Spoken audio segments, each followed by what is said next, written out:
This is the Quiet Files. In the winter of 1943, a man walked into one of the most unforgiving landscapes on Earth.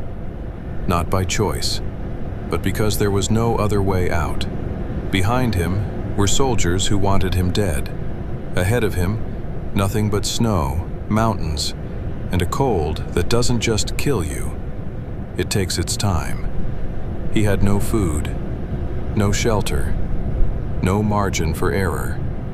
Just a body already beginning to fail, and a distance that should have been impossible to survive. Most men wouldn't have lasted a day. Some wouldn't have made it an hour. But what happened next wasn't supposed to be possible. Because this isn't just a story about escape. It's a story about how far the human body can go after it should have already given up. To understand how Jan Baalsrud ended up alone in that frozen wilderness, you have to understand what Norway had become by 1943. Because by then, this was no longer just a country at war. It was a country under occupation, controlled, watched, and quietly suffocating under the weight of Nazi rule. When Germany invaded Norway in 1940, the takeover was fast, brutal, and strategic. Norway was not just another piece of land on a map. Its coastline mattered, its ports mattered, its position in the North Atlantic mattered. Control Norway, and you control vital shipping routes, military access, and the flow of resources needed to fuel a much larger war. So the occupation was not temporary in spirit. It dug in. German troops spread across the country. Local collaborators helped enforce the new reality. And ordinary Norwegians learned very quickly that survival now meant living under suspicion. Every conversation could be overheard. Every movement could be questioned. Every act of defiance could cost more than just your own life. Because this is what occupation really does. It does not just take control of streets and buildings. It invades trust. It turns neighbors into informants. It teaches people to whisper in their own homes. And in a place like wartime Norway, where small fishing villages were scattered across remote coastlines and isolated fjords, that fear traveled fast. By 1943, resistance had not disappeared. It had adapted. Norwegians were still fighting back, but not in ways that looked clean or heroic from a distance. This was sabotage, smuggling, secret landings in the dark, passing information through people who could be arrested, tortured, or executed if they were caught. And Jan Baalsrud was part of that world. He was not wandering into danger by accident. He went back into it on purpose. Because Jan was tied to the Norwegian resistance, one of the many men trying to strike at an occupying force much larger, better armed, and already deeply embedded in the country. The mission he joined was not built around glory. It was built around necessity. He and the others were sent north with weapons, explosives, and plans to support resistance activity in a region where German control was strong and the margin for error was almost non-existent.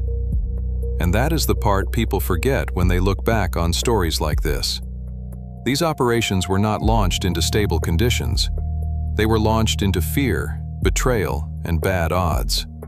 One leak, one wrong contact, one person saying the wrong thing to the wrong official, and the whole thing could unravel before it even began. That is exactly what happened here. Before Jan ever faced the snow, before the frostbite, the mountains, the isolation, and the suffering that would later define his name, the mission itself was already collapsing. Because the enemy waiting for him in Norway was not just the weather. It was a wartime machine built to hunt, contain, and crush anything that threatened its grip. And once that machine knew he was there, the landscape around him changed instantly. Every shoreline became a trap. Every village became a risk. Every hour he remained alive became a problem the Germans wanted solved. So when Jan Baalsrud stepped into that frozen nightmare, He was not just running from men with guns. He was running through an occupied country where the land itself could kill him, and the people who might save him could be killed for trying. The plan was simple, at least on paper. A small team, a quiet landing along the northern coast, weapons, explosives, and just enough time to disappear before anyone noticed. That was the idea. But operations like this don't fail slowly. They fail all at once. And this one was already compromised before it even began. Somewhere along the line, someone talked. Whether it was fear, pressure, or something worse, no one would know for sure. But the result was the same. By the time Jan and his team reached the coast, they weren't arriving unnoticed. They were expected. The boat cut through freezing water in the dark, quiet, controlled, moving toward a shoreline that should have been empty. Instead, it was waiting for them. German forces were already in position, hidden, watching. And when the moment came, they didn't hesitate. The ambush was immediate. Gunfire tore through the silence. The shoreline erupted into chaos. Men scrambled for cover, orders shouted over the wind, the plan collapsing in seconds. Some were hit before they even understood what was happening. Others tried to fight back, but they were outmatched, outnumbered, and completely exposed. In that moment, the mission was no longer a mission. It was survival. Jan made it to shore, but not with the others. Some were killed, some were captured, and the rest disappeared into the chaos. Now alone, with no support, no backup, and no safe way out, Jan Baalsrud became something far more dangerous to the Germans than a soldier. He became a problem that hadn't been solved. And in a place like occupied Norway, that meant one thing. They would hunt him, relentlessly, across land that could kill him just as easily as they could. Because from this point forward, there was no plan left, only distance, and how long he could stay alive. By the time the gunfire faded, Jan Baalsrud was already gone. Not safe. Not free. Just not dead yet. The shoreline behind him was still crawling with soldiers, men searching the water, the snow, the darkness. But Jan had already made a decision. He wasn't going back. Not to the coast, not to the villages, not anywhere the Germans could reach quickly. He went the only direction that made any sense. Up. Into the mountains. And that decision may have saved his life. Or guaranteed his death.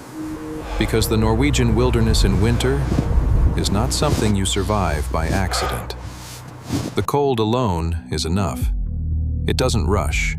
It doesn't need to. It settles in slowly, pulling heat from your body one layer at a time. First your fingers, then your toes, then everything else. And once it takes hold, it becomes harder to think, harder to move, harder to care whether you make it at all. Jan had no food, no dry clothing, no shelter waiting for him ahead. Only distance, and whatever strength he had left. Behind him, German patrols were spreading out, systematic, organized, moving through the same terrain he was trying to escape into. Because this was no longer just about stopping a mission. This was about eliminating the last man who had slipped through their hands. And that made Jan dangerous. Not because he was armed, but because he was alive. Every hour he survived was proof that something had gone wrong. So they hunted him, through snow that swallowed tracks, across terrain that punished every step, into a wilderness that didn't care who he was, or why he was running. And somewhere in that frozen silence, with nothing but instinct pushing him forward, Jan Baalsrud kept moving, because stopping was the one thing he could not afford to do. At first, it was just the cold. The kind you expect, the kind you think you can push through. But the cold in those mountains doesn't stay on the surface. It finds its way in, quietly, relentlessly. Jan kept moving because he knew what happened if he stopped. But movement came at a cost. Every step burned energy he didn't have. Every breath took more than it gave back. And the longer he pushed forward, the more his body began to turn against him. It started with his feet, a numbness that didn't feel dangerous at first, just a loss of sensation, something easy to ignore, until it wasn't. Because numbness is not relief, it's a warning, one that comes too late. Frostbite doesn't arrive with pain, it arrives with silence. Tissue freezing, cells dying, damage spreading beneath the surface, long before the body realizes what's happening. And once it takes hold, it doesn't let go easily. Jan's feet were already going, each step less stable than the last, balance slipping, control fading. But stopping meant death.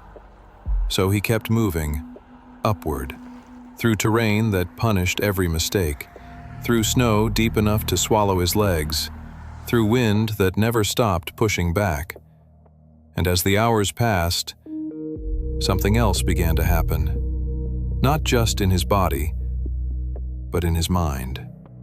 Because extreme cold doesn't just break you physically, it changes the way you think. Judgment fades, focus slips. Reality itself begins to feel distant. People in conditions like this don't always feel like they're dying. Sometimes they feel warm, comfortable, even at peace. And that's when it becomes most dangerous. Because the moment your body starts telling you it's okay to stop, that's the moment it's already too late. Jan was walking a line he couldn't see, between survival and the slow pull of something trying to shut him down. And every step forward was a decision his body was no longer equipped to make. By this point, Jan Baalsrud should have been dead. Not eventually, not later, already. The cold had done its work. His body was shutting down piece by piece. Frostbite had spread through his feet, turning living tissue into something else entirely. Something that could no longer heal. Something that could no longer be saved. And that's when the situation changed. Because survival was no longer about endurance. It became about decisions. Decisions most people will never have to make. Jan understood what was happening to his body. He knew the damage wasn't temporary. He knew what frostbite meant. And, more importantly, he knew what would happen if he ignored it. Infection. Shock. A slow death that wouldn't come quickly enough. So he did something that sounds impossible until you understand the alternative. He began removing the parts of his body that were already gone.